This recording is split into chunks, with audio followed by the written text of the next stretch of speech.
En enero se espera que el 80% de la matrícula escolar curse sus clases de forma presencial y se incremente 10% al mes si las condiciones sanitarias lo permiten, informó el secretario de Educación del Estado, Liborio Vidal Aguilar.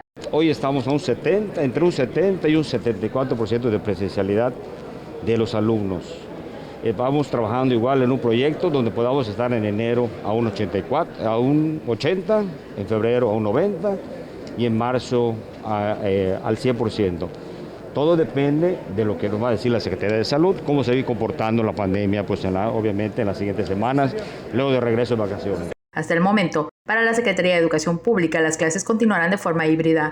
Vidal Aguilar dijo que hay padres de familia cuyos hijos se encuentran actualmente en modalidad virtual que están interesados en el regreso presencial porque en las escuelas se respetan los protocolos sanitarios. Afortunadamente, en ninguna escuela hemos tenido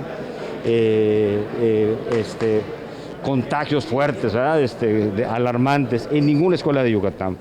Con imágenes de Efraín Rodríguez, Maribel Vega, Teleyucatán te informa. Teleyucatán te informa, lunes a viernes 3 de la tarde. Síguenos.